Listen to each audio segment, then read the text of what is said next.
Muy buenas noches a todos y todas las personas que, ya sea de manera presencial o virtual, nos acompañan en esta conferencia vespertina número 263. Son las 7 de la noche con 1 minuto aquí en la Ciudad de México. Estamos, como todas las noches, transmitiendo desde Palacio Nacional, y el día de hoy básicamente pues tenemos la actualización del comportamiento epidémico de COVID-19 en México. Actualizaremos las cifras, veremos cómo inicia la semana. Hoy es domingo, estamos iniciando semana epidemiológica y lógicamente esto produce también cambios, y luego entonces pasaremos a tomar y poder responder preguntas de los medios de comunicación. Entonces, si me lo permiten, vamos a pararnos de este lado. Bien, si nos regalan la primera diapositiva. Ya lo comentábamos, conferencia vespertina número 263, en este también día 176 de la nueva normalidad, que como ustedes saben es un periodo de tiempo el cual ha estado caracterizado por la implementación de las acciones del semáforo de riesgo COVID, que es un instrumento que, a diferencia de la Jornada Nacional de Sana Distancia, que emitió normativas e intervenciones comunitarias para las 32 entidades federativas por igual y con objetivos específicos, en la nueva normalidad el semáforo de riesgo epidemiológico permite diferenciar, como su nombre lo dice, los niveles de riesgo en los cuales están cada una de las entidades federativas, y por lo tanto la intensidad o la profundidad de las intervenciones que en comunidad se deben de realizar para poder disminuir las actividades y la movilidad, sobre todo en los espacios públicos. Al final de la presentación vamos a revisar nuevamente el semáforo de riesgo que entra en vigor el día de mañana, y vamos a identificar los cambios que ocurrieron entre el que terminó hoy y el que inicia precisamente mañana. Si pasamos a la siguiente diapositiva, vamos a actualizar la estadística a nivel nacional en la gráfica que ya estamos acostumbrados a actualizar, y que de seguro muchos de los que nos están sintonizando pues conocen e identifican cuáles son los elementos informativos que la misma trae. Igual los vamos nuevamente a volver a repasar.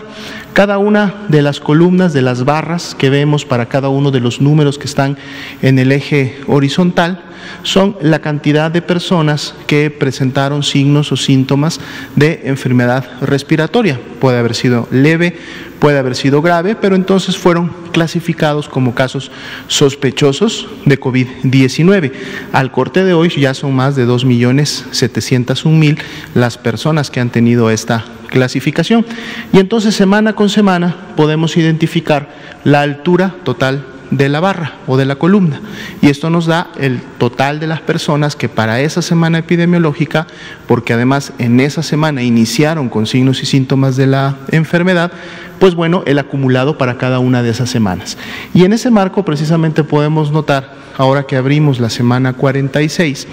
que la cantidad de personas que en la semana 46, que son 2 semanas atrás, estamos abriendo la gráfica de la 46, pero en el año estamos abriendo la semana epidemiológica 48. Siempre graficamos 2 semanas atrás, precisamente para quitar los sesgos de notificación o de pruebas de laboratorio diagnóstico que en su momento siempre se tienen en las últimas 2 semanas, en la medida que la información va llegando de las entidades federativas y se va ordenando en función de los datos. Entonces, la semana 46 vemos, para efectos de la gráfica, que abre con una disminución que sabemos que durante lo que transcurra de esta semana, es decir, de aquí al sábado, de seguro va a tener incrementos, como ya los hemos visto en semanas previas. Más sin embargo, interesante que la semana 46 prácticamente está abriendo a niveles de lo que fue la 37 y la 38, ya cerradas para efectos de su semana completa, pero estos niveles de 37 y 38, en donde tuvimos las semanas con la menor cantidad de casos sospechosos sospechosos. Recordemos que aquí estamos viendo a todos, no estamos viendo solamente los casos de COVID-19, sino todas aquellas personas que presentaron algún signo o síntoma respiratorio, y es importante también evidenciarlo, verlo desde un enfoque sindromático, para entonces de ahí proceder ya a los diferentes mecanismos que nos llevan a poder confirmar los casos. ¿Y por qué es importante? Porque finalmente, independientemente de que se confirmó o no una persona a COVID-19, es una persona que demandó atención médica, es una persona que tuvo que ser recibida en un centro de salud urbano, rural, en una unidad de medicina familiar, y por lo tanto tuvo que haber personal de salud, medicamentos sintomáticos, equipos de vigilancia epidemiológica, promoción de la salud para atender a este grupo de personas y poder darles un seguimiento.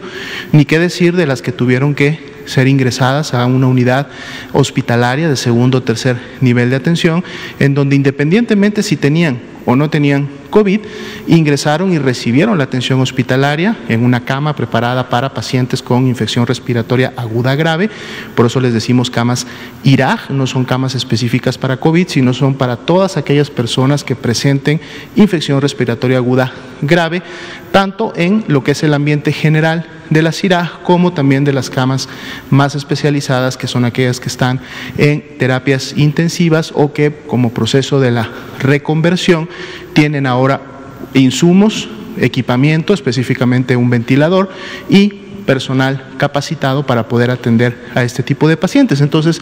todas estas personas en menor o mayor medida demandaron atención médica y tuvieron que recibirla como parte del proceso que hemos tenido en el país desde que inició la epidemia. En las barras de color marrón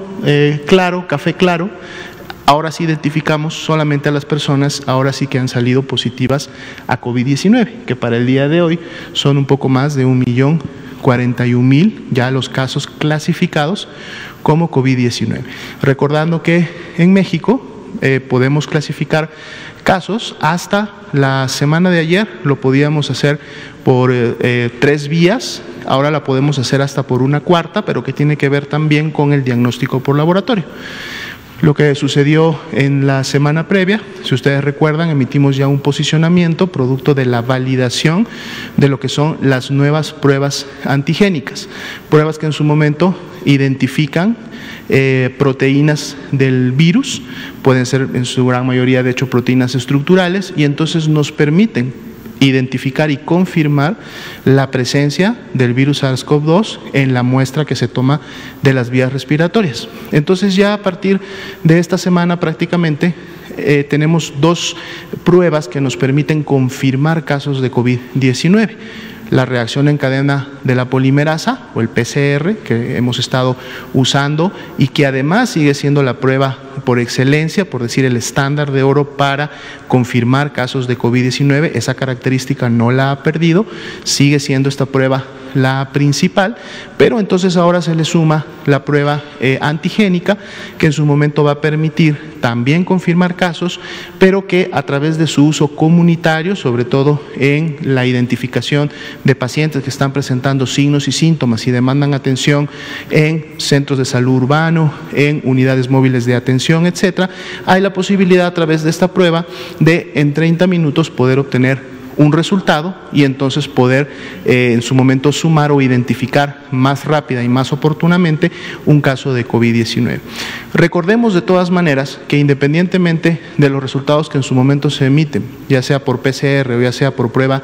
antigénica, la recomendación de los diferentes lineamientos y manuales en México desde un principio de la epidemia siempre ha sido: si una persona presenta signos y síntomas respiratorios, independientemente de un resultado que a veces puede demorar algunos días, como está ocurriendo con la prueba de PCR, la persona y sus contactos deben de mantenerse aislados, deben mantenerse resguardados en sus domicilios, un autorresguardo domiciliario voluntario que desde un principio se implementó en el país y que felizmente la gran mayoría de personas ha acatado, ha recibido y ha puesto en práctica, precisamente no solo para cuidarse ellos, sino más importante para cuidar a las personas que los rodean y a sus mismos familiares. Y esto es entonces importante porque es algo que debe de seguirse implementando. debe de seguirse implementando porque recordemos que una de las medidas, que es la sana distancia, es precisamente la que contribuye con la mayor disminución de la transmisión de los casos. Pero entonces por eso también registramos y damos seguimiento a todos aquellos que han presentado signos y síntomas respiratorios, más allá que hayan salido negativos o positivos a la prueba confirmatoria. Pero decíamos, tenemos también dos opciones más en México para confirmar casos, que es la asociación epidemiológica, es decir, el contacto de una persona que previamente fue confirmada por laboratorio. Si es su contacto e inicia con signos y síntomas de enfermedad y se convierte en un caso sospechoso, las áreas de epidemiología, las áreas clínicas las pueden clasificar como casos confirmados de COVID por la asociación epidemiológica directa. Y una última herramienta que también fue activada hace algunos meses tiene que ver con la dictaminación clínica epidemiológica,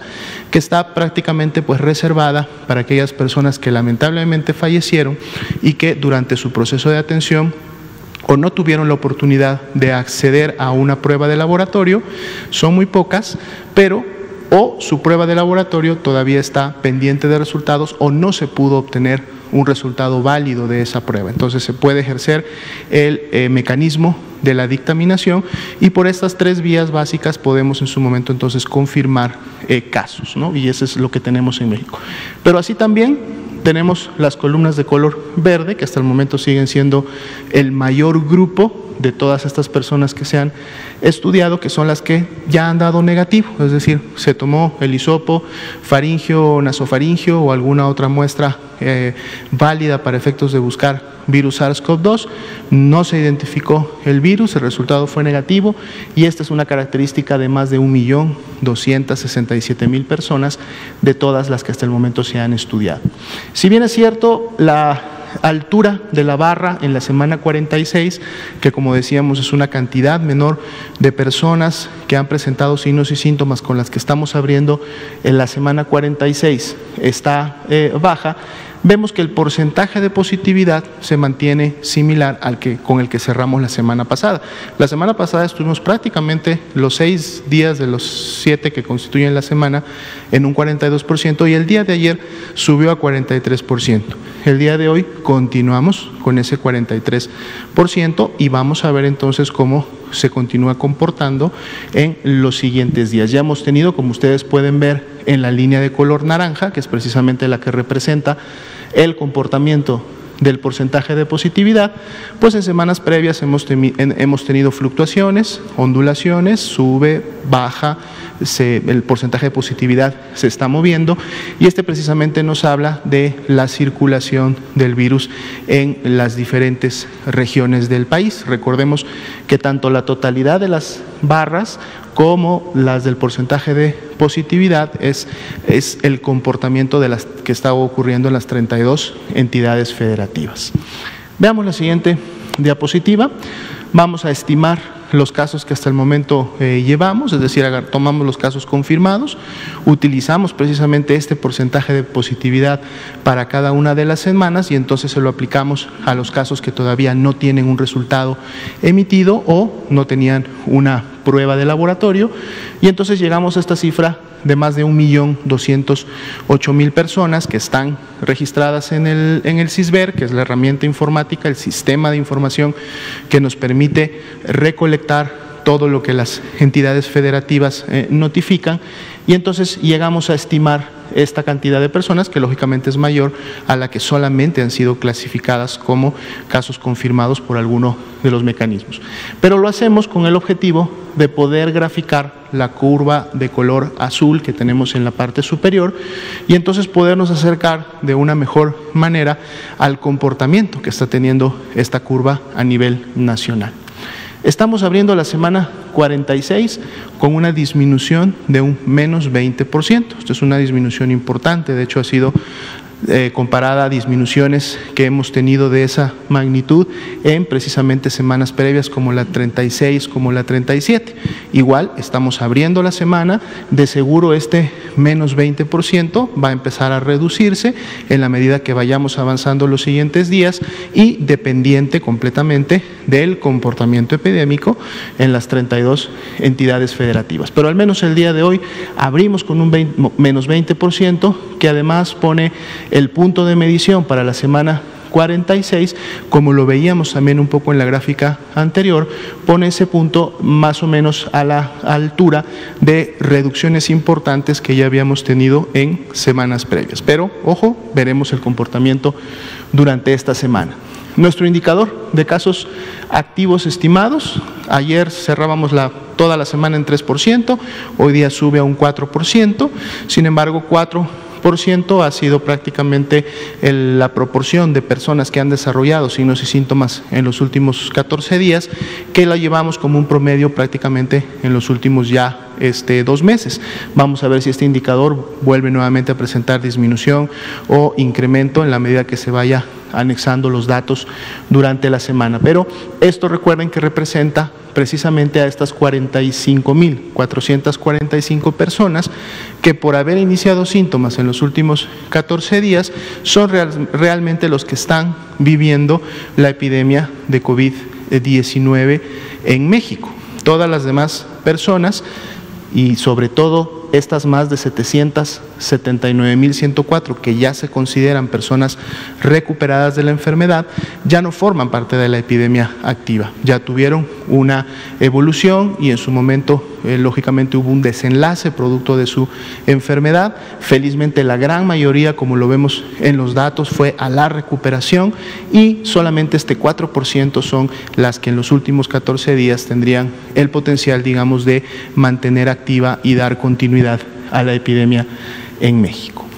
Veamos la siguiente diapositiva, donde enfocamos al comportamiento de la mortalidad y similar a las 2 diapositivas anteriores, también vemos una disminución y una tendencia descendente para efectos de la semana 46. Ya veíamos que las 2 semanas previas, 44 y 45, se había logrado estabilizar una tendencia ascendente que traíamos en las semanas 43 y 42, pero ahora ya entonces en la semana 46 esa estabilización o esa meseta ahora empieza a presentar más bien una tendencia descendente, en donde inclusive la disminución entre la semana 45 y 46 es de un menos 6%. Esto en números representa prácticamente 200 defunciones menos que las que han ocurrido hasta el momento en la semana 45. Y esto, digamos, es una buena noticia. Esperemos que la tendencia se pueda mantener, como ya la habíamos tenido en un momento determinado entre la semana 30 y la semana 41, en donde hubo este gran descenso en la ocurrencia de defunciones en la población, y en donde entonces para la semana 46, y precisamente comparándonos a la semana 28, en donde tuvimos la mayor carga de lamentables defunciones, pues tenemos una disminución global general de menos 47% cuando comparamos entre estas 2 semanas. Son 101.676 las defunciones que se confirman, es decir, que ya tienen una clasificación de que están asociadas a COVID-19 que ocurrieron por la intervención o por la presentación y complicaciones que COVID-19 produce en esta evolución de las personas. Si vemos la siguiente diapositiva, hoy toca ver la ocupación hospitalaria en esta gráfica que nos permite ver la tendencia. Tuvimos un descenso importante por prácticamente 2 meses y medio. Luego, después de tener este descenso, iniciamos nuevamente con una tendencia ascendente durante 2 semanas. Luego siguieron 2 semanas también de una meseta o una estabilidad. Pero luego, en las últimas 2 semanas, volvemos nuevamente a tener una tendencia ascendente. Recordemos que normalmente la hospitalización, que representa lógicamente las personas que desarrollan enfermedad grave, va, digamos, desfasada alrededor de 10 días, en algunos casos 2 semanas, de los picos o los repuntes de los casos. En la medida que las personas empiezan a enfermar más y más, o sea, es decir, empezamos a tener distribución o en este caso alta dispersión de la enfermedad y más personas se contagian y se enferman, durante su evolución muchas, no muchas, el 20%, 18% solamente de estas personas transitan a una enfermedad grave y entonces aproximadamente entre una semana, 10 días después, estas personas llegan a necesitar de una cama de hospital y entonces todavía vemos que la tendencia de la hospitalización se mantiene incrementándose, lo cual ya en el caso de las personas que han enfermado, pues empezábamos a ver estas disminuciones en las últimas semanas. Si estas disminuciones en los casos se mantienen, en la transmisión de la enfermedad se mantiene, entonces el resultado esperado es que dentro de una semana o 2 semanas también podamos empezar a ver una disminución en las tasas de hospitalización. 29% la ocupación de camas con ventilador y 37% la ocupación de camas generales, y lógicamente también las entidades que más están contribuyendo a esta carga o incremento de la hospitalización son aquellas que en las últimas semanas pues se han encontrado en actividad epidémica importante. Lo vamos a ver a continuación, de hecho, en la siguiente diapositiva, donde vamos a ver el semáforo de riesgo COVID que empieza para la siguiente semana, que empieza ya a partir del día de mañana. Si nos comparten la siguiente diapositiva, muy bien. Tenemos aquí el semáforo de riesgo epidémico que entra en vigor el día de mañana y observamos cuáles son los cambios que hemos tenido en relación al semáforo anterior. De hecho, un primer dato importante que está de la mano con la información que acabamos de presentar en las gráficas previas es que ninguna entidad federativa incrementa su nivel de riesgo. Es decir, del semáforo vigente hasta el día de hoy a este semáforo que inicia mañana y producto entonces de la nueva medición del riesgo, ninguna entidad federativa incrementó su riesgo epidémico. Más bien, en los cambios que tenemos para esta semana, tenemos entidades federativas que han disminuido su riesgo epidémico. Es el caso precisamente de Baja California Sur, que estando en naranja bajó a amarillo. Misma situación para el estado de Sinaloa, para el estado de Colima y para el estado de Yucatán, que habiendo estado en un nivel de riesgo naranja, bajaron a un nivel de riesgo amarillo. Y en el caso aún y más relevante del estado de Chiapas, estando en un nivel de riesgo amarillo, bajó a un nivel de riesgo bajo, que en este caso es el verde, y entonces es la razón por la cual ahora acompaña al estado de Campeche, que ya tenía varias semanas, prácticamente un poco más de 2 meses, teniendo un nivel de riesgo bajo en verde. Ahora son estas 2 entidades federativas las que tienen ese nivel. Todas las demás o mantuvieron su riesgo epidémico y por lo tanto continúan en el mismo nivel y el mismo color para efectos de esta semana. Sin embargo, si queremos también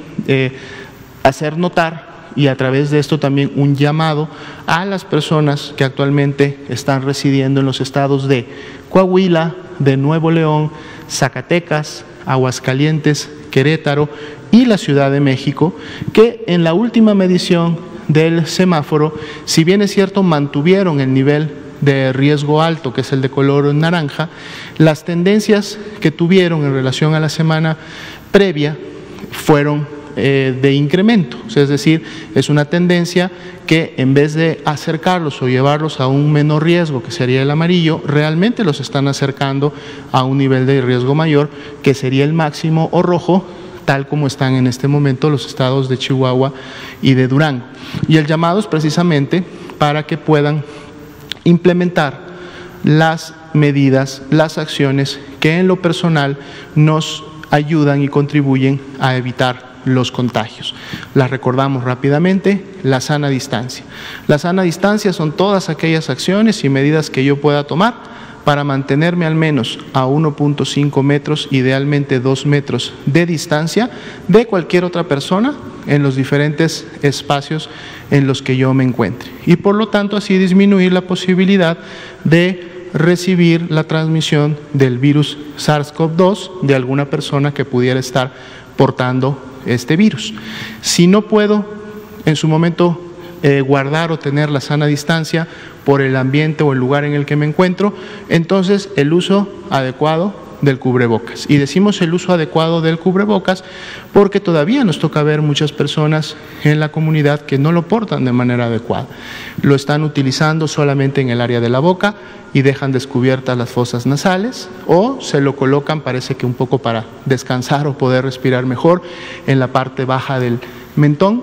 Eso no solamente deja descubiertas las vías respiratorias para poder recibir el virus SARS-CoV-2, sino que además el cubreboca, la parte interna del cubreboca, se contamina con lo que podamos nosotros tener en la parte baja del mentón, o en algunos casos también lo vemos colocado encima de la frente, y entonces lo que haya caído en la frente también se va a contaminar, y cuando volvamos a colocarnos el cubreboca, lo que estamos haciendo es llevarnos por arrastre lo que tengamos en el resto de la cara y lo estamos directamente exponiendo hacia nuestras vías respiratorias, lo cual no es adecuado. Entonces el cubreboca debe de cubrir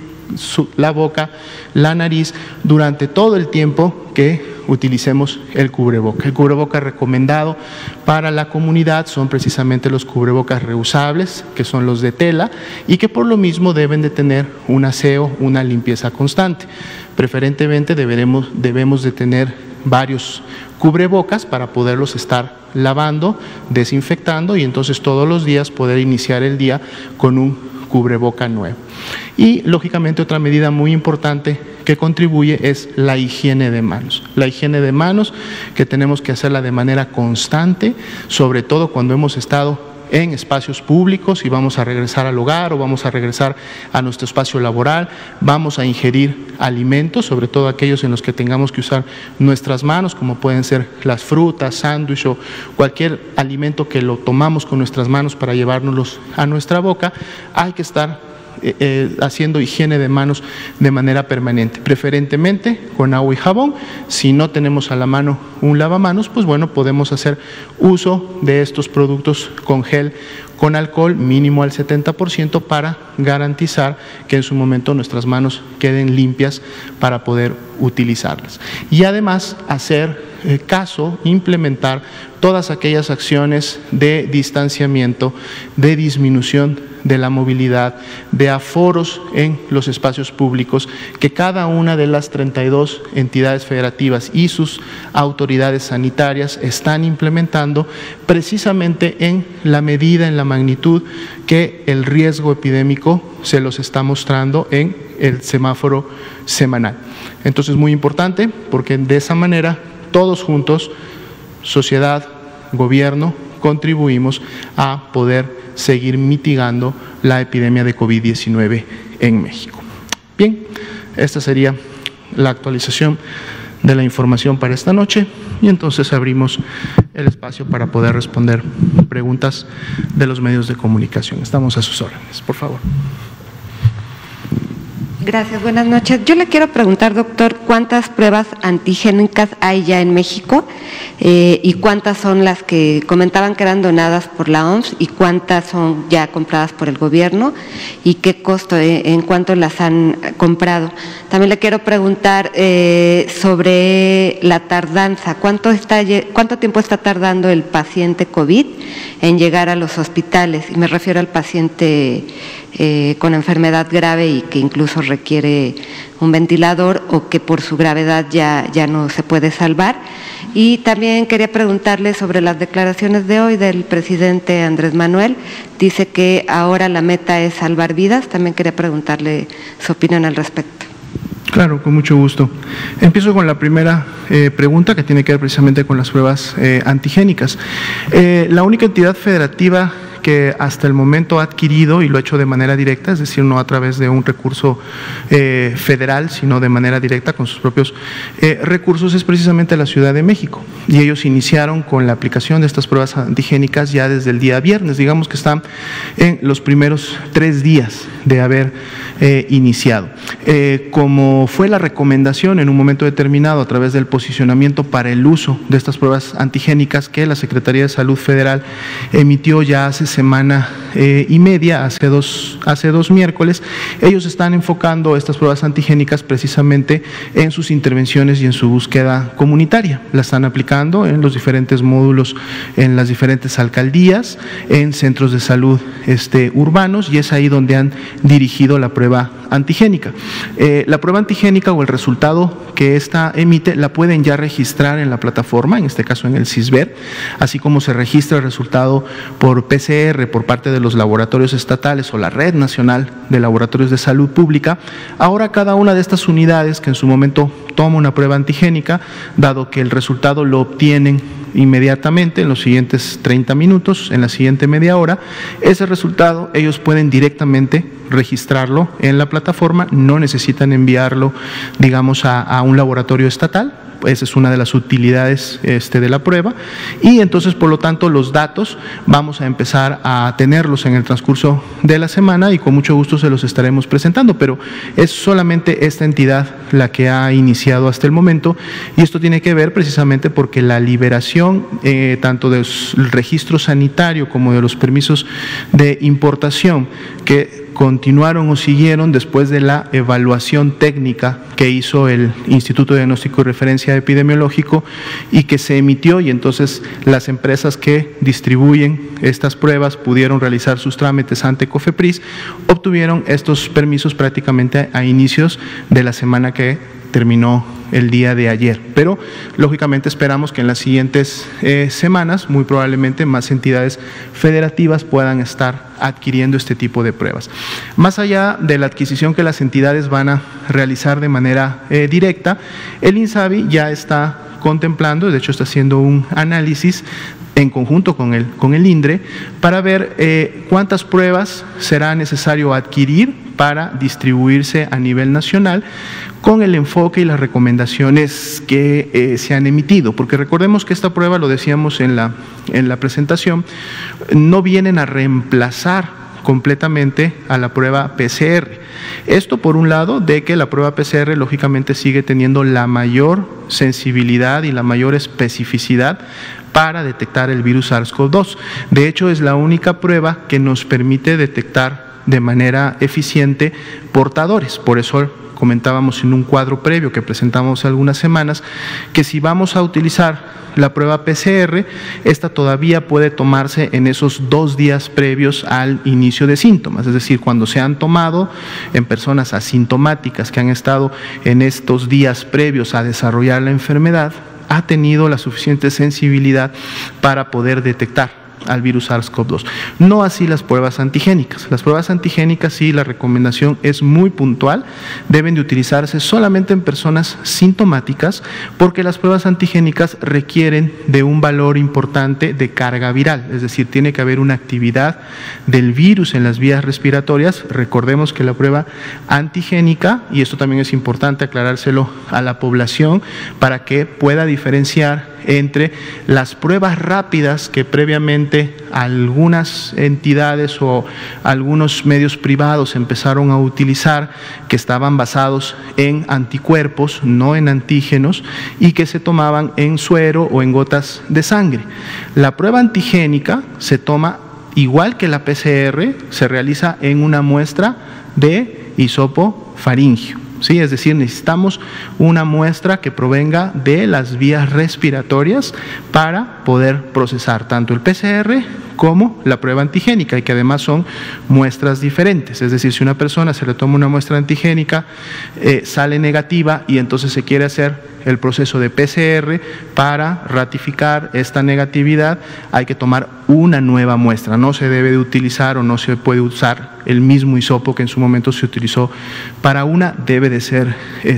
diferente. Pero entonces ya se terminó el análisis, y la recomendación es que estas pruebas se utilicen básicamente en unidades de salud que no son las que monitorean la enfermedad respiratoria viral, es decir, aquellas que no se conforman el sistema de vigilancia Centinela. Y esto tiene otra explicación que también va de la mano de la influenza. Estamos entrando a la temporada invernal, ya las temperaturas se han sentido disminuidas de manera importante y sabemos, en base a la estadística previa, que a fines de diciembre, especialmente durante el mes de enero, tenemos los incrementos importantes de influenza. Y aquí la ventaja es que estamos adquiriendo pruebas de PCR que tienen la posibilidad de detectar ambos virus. O sea, detectan virus SARS-CoV-2 y detectan virus de influenza A y virus de influenza B. Entonces, en una misma muestra, las unidades de salud monitoras de la enfermedad respiratoria tendrán la oportunidad de identificar ambos virus al mismo tiempo para ver qué tanto influenza empieza a generar, digamos, la carga de enfermedad y por ende las complicaciones en las personas, las afectaciones que vemos todas las temporadas invernales. Por eso no debemos de perder la vigilancia virológica que se puede hacer solamente o básicamente a través de las pruebas de PCR, porque además cuando tenemos un resultado positivo por PCR, puede ser utilizado para buscar toda una serie de virus respiratorios, es lo que le denominamos panel viral ampliado, que no se podría hacer con la muestra que se tomó para una prueba antigénica. Y además, cuando tenemos una prueba positiva por PCR, este resultado puede utilizarse para hacer la secuenciación genética. La secuenciación genética también se ha presentado en varias conferencias, la importancia de la misma, ya que a través de ella nos permite identificar las diferentes cepas, familias, clados, identificar en su momento mutaciones, si estas están o no asociadas a un comportamiento más agresivo del virus o en sí de la enfermedad que produce, y eso no se puede hacer en un resultado de prueba antigénica, solamente se puede hacer en PCR. Por eso es muy importante comentar y que la población sepa que muchos de ellos de seguro van a seguir tomándoles los hisopos correspondientes para pruebas PCR, sobre todo en el ambiente hospitalario, porque recordemos que México tiene un enfoque especial en su vigilancia epidemiológica a los casos graves, a los casos que se están presentando en las unidades de segundo y tercer nivel, porque se quiere conocer con mayor certidumbre y con mayor cantidad de información qué es lo que está produciendo, cuáles son los determinantes que en la población, los factores de riesgo están llevando a las personas a agravarse, en este caso a desarrollar una enfermedad mucho más fuerte que les produce complicaciones importantes y que, como hemos visto, puede llevar a la muerte. Entonces todo esto se complementa desde el hecho de poder realizar una prueba de PCR. Por lo mismo, entonces cuando hablamos que las pruebas antigénicas sí pueden venir a complementar la búsqueda de casos de COVID-19 en la comunidad, precisamente va dirigida a esta gran cantidad de casos que en su momento son casos leves, que en su momento presentan sintomatología que permite a la persona recuperarse de la enfermedad en su domicilio, con muchas veces medicamentos solamente sintomático, pero también muy importante va a permitir en las acciones de campo, sobre todo en la atención primaria a la salud, que es otra estrategia que has estado implementando ya prácticamente desde hace 2 meses y medio, casi 3 en las entidades federativas, en donde hay una búsqueda comunitaria de personas, sobre todo con factores de riesgo, con comorbilidades. Si hay la oportunidad a través de esta prueba de identificarla en campo, es decir, en la comunidad, entonces se le puede dar un seguimiento más puntual o una referencia a una unidad hospitalaria para oxigenoterapia temprana o para cuidados de sus comorbilidades, estabilizar sus comorbilidades, si está con cuadros hipertensivos, si está con una diabetes descontrolada, si tiene la inmunidad en su momento demasiado comprometida, entonces poder llevar a cabo acciones más oportunas para precisamente poder contribuir a disminuir las complicaciones. Y esto se puede hacer, es una utilidad de la prueba antigénica, dado que si yo detecto más rápidamente a esta persona en los siguientes 30 minutos de haberla tomado, entonces puedo implementar acciones mucho más directas y que en su momento van dirigidas a evitar estas complicaciones de las que estamos hablando. Cuando tengamos los datos, esto lógicamente es una compra que en su momento llevaría a cabo el INSABI, quienes el que ha estado hasta el momento durante toda la epidemia financiando todas aquellas necesidades, tanto en el primer, segundo como tercer nivel de atención, no solamente de insumos y medicamentos, sino también de personal, profesionales de la salud, es la que en su momento dará este apoyo. En relación a la donación, que ya se tiene comprometida, estamos en seguimiento puntual, nosotros con los representantes de la Organización Panamericana de la Salud y por lo tanto de la OMS en el país, ellos están haciendo todos los trámites correspondientes para que las 200,000 pruebas antigénicas que en su momento estarán donando a México lleguen lo antes posible. Nos decían en una última conversación que llegarán en 2 momentos, será primero un envío de 100,000 de estas pruebas y luego llegarán las otras 100,000. De hecho, el día viernes, en vísperas, digamos, ya de lo que puede ser que en cualquier momento nos den la noticia de que estas pruebas puedan ya haber sido enviadas al país para iniciar con sus trámites aduanales y todo lo que se necesita para ingresarlas al territorio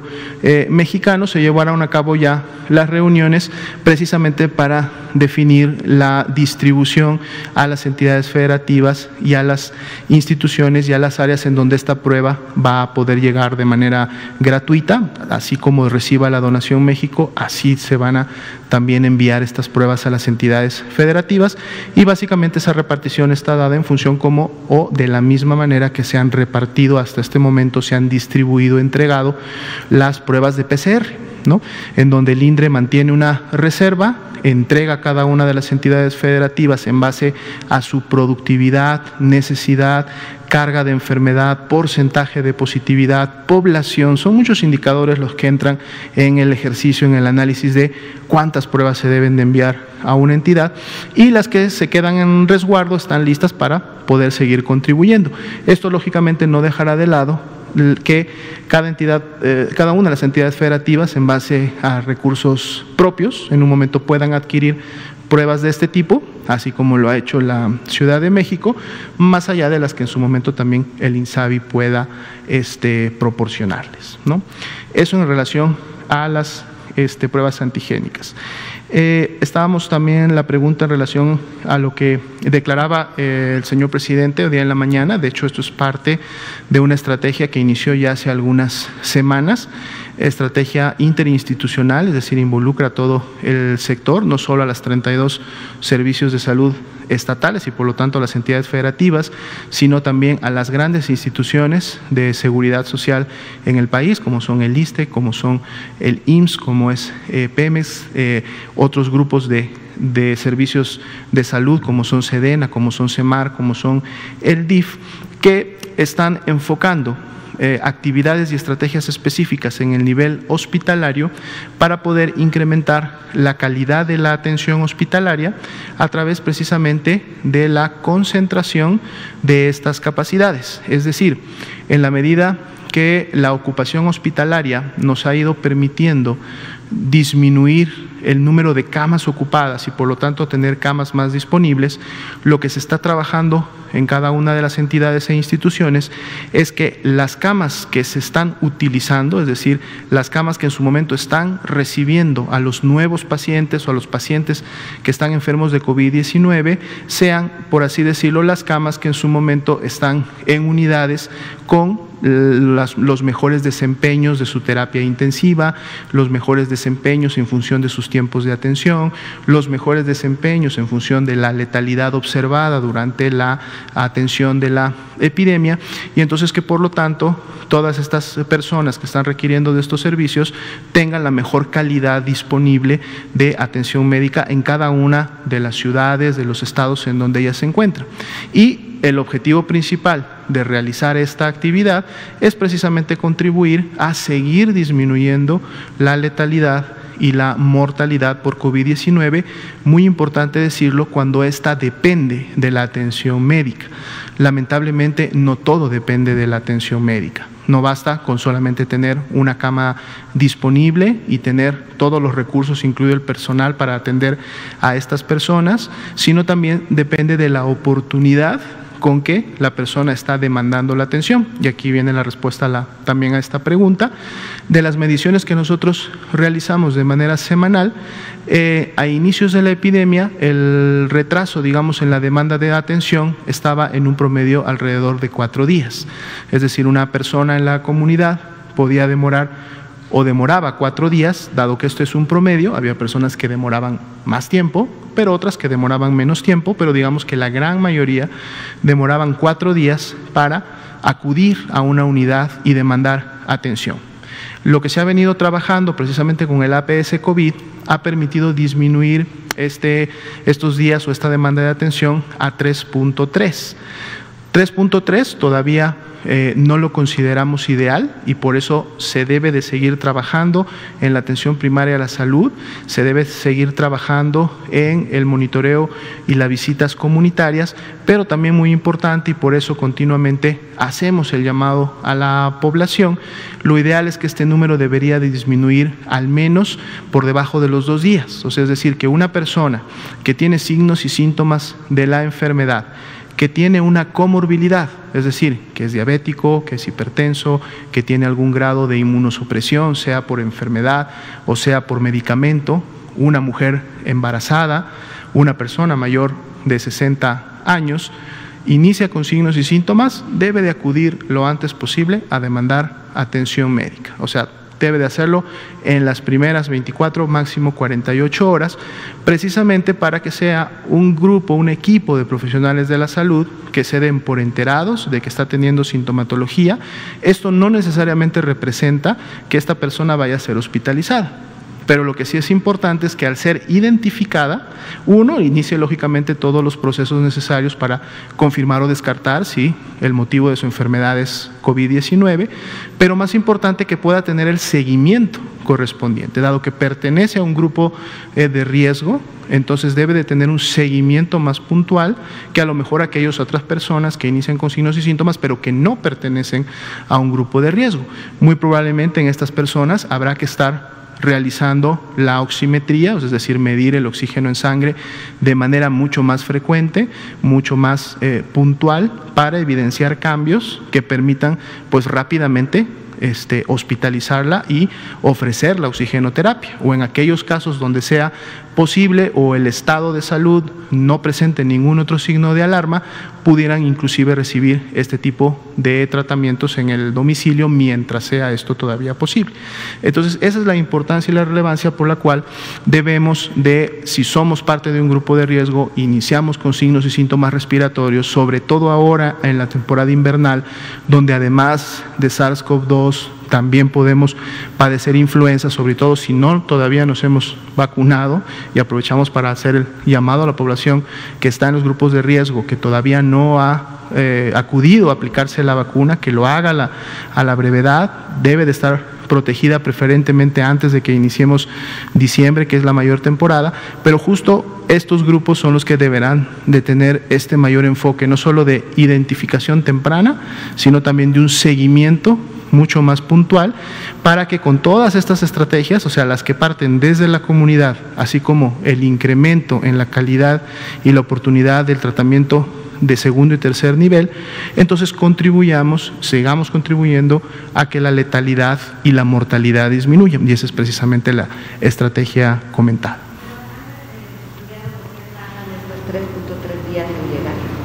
Bueno, esta es una media, lógicamente, a nivel nacional, y los determinantes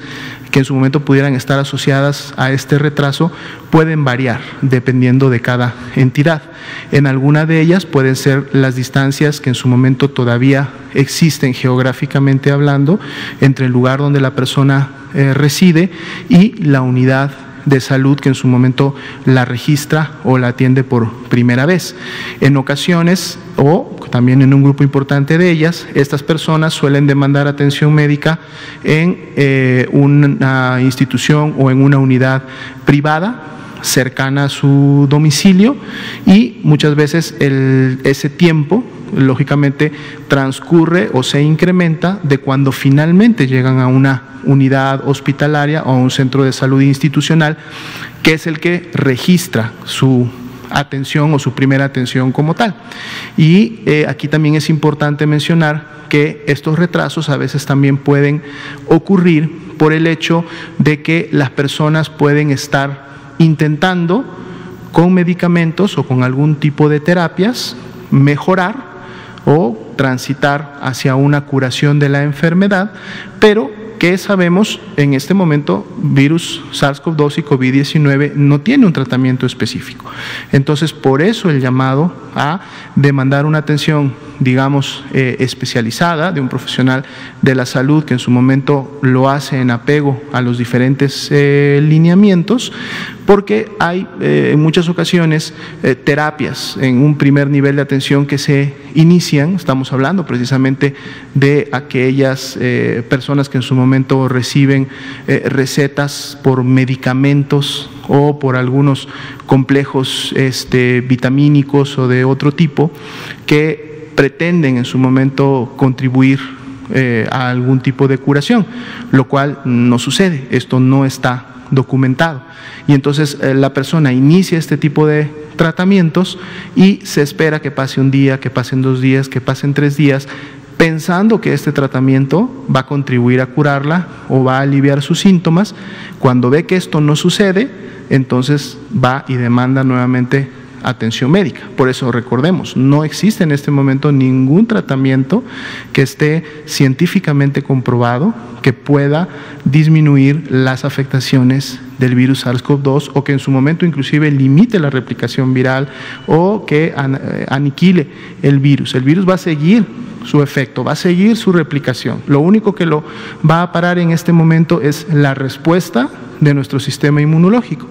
Y si nuestro sistema inmunológico no está en sus mejores condiciones, porque tenemos diabetes, porque tenemos hipertensión, porque tenemos alguna inmunosupresión, porque somos una mujer embarazada, una persona mayor de 60 años, entonces la enfermedad va a seguir evolucionando de manera grave y tarde que temprano probablemente estaremos visitando un hospital. Entonces hay que hacerlo lo más oportunamente posible para que el seguimiento sea también el más oportuno y el de mayor calidad. Sí, por favor. Buenas noches, doctor Ignacio de Alba, de Pie de Página. En la semana 45 se ve un aumento de casos sospechosos sin posibilidad de resultado. Yo le preguntaría, ¿a qué se debe esto? ¿Saben en qué estados hay este aumento y si eso representa algún problema en el monitoreo? Gracias. Correcto, en la semana 45 efectivamente tenemos la barra de color negro más alta que digamos en las semanas anteriores. Las muestras que provienen lógicamente de personas que en su momento se clasifican como sin posibilidad de resultado, son precisamente aquellas que exceden el tiempo que ya el INDRE y la Red Nacional de Laboratorios han definido, en el cual todavía es oportuno un diagnóstico, ¿sí? Y oportunidad de diagnóstico precisamente decimos que debe de ser preferentemente en los primeros 7 días, aunque igual se puede dar un margen de hasta 10 días. Por eso en la realización de la gráfica, todas aquellas muestras que exceden esa temporalidad, en su momento entran a una clasificación automática de que probablemente ya no vamos a tener un resultado. Sin embargo, eso no deja de lado de que prácticamente todos los laboratorios de la red, en la medida que van avanzando en el procesamiento de estas muestras,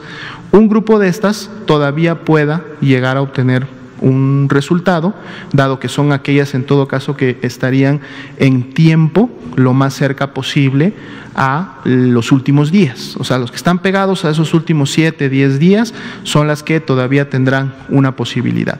Las que definitivamente no la tengan, del análisis que se ha hecho en las entidades federativas, en la mayoría de ellas se debe a retrasos precisamente en los envíos de la misma. O sea, la muestra es tomada en una unidad de salud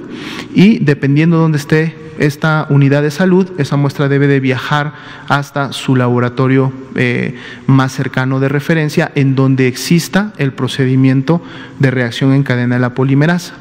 Esta es también una ventaja que va a generar, digamos, la prueba antigénica, dado que la muestra de una prueba antigénica ya no tiene que viajar hasta un laboratorio de referencia, se procesa en la misma unidad y se obtiene un resultado en la misma unidad. La gran mayoría de muestras que actualmente se toman en México provienen de unidades no USMER, o sea, unidades de salud que no forman parte del componente de vigilancia centinela, ¿no? Y que es algo que también hemos estado comentando en muchas conferencias y que también hemos estado tratando de replicar precisamente con la población. El modelo centinela solamente lo integran 475 unidades de salud, de las poco más de 25,000, casi 26,000 unidades que hay en todo México, por eso se llama modelo Centinela. Pero la gran mayoría de unidades, es decir, todas estas otras unidades más allá de estas 475, se clasifican como no USMER y son las que más muestras en su momento han tomado y han enviado a los laboratorios. Por eso comentábamos que el uso de pruebas antigénicas va a estar precisamente orientada a estas unidades no USMER para que ellas puedan resolver su diagnóstico lo más rápido y lo más oportuno, y esto va a venir también a contribuir de seguro en poder abatir estas demoras en los envíos, porque cuando una muestra es tomada, hay mediciones que tenemos en donde han pasado inclusive más de esos 7 días en los cuales la muestra debería de ser no solamente recibida, sino también expresado un resultado en la plataforma. Se han llevado más de esos 7 días solamente en el envío de la muestra, y esto muchas veces tiene que ver también con la logística y la saturación que en algunas ocasiones hay por la cantidad de pacientes en cada una de las entidades federativas. Entonces esperamos que estos números puedan en su momento empezar a verse reducidos con, uno, la introducción de la prueba antigénica, pero dos, al disminuir entonces la carga de muestras que van para PCR, porque eso sería la ganancia secundaria, entonces las muestras que van para PCR al ser menos van a optimizar su proceso, al ser menos, entonces las cargas en los laboratorios de biología molecular, que son las que procesan este tipo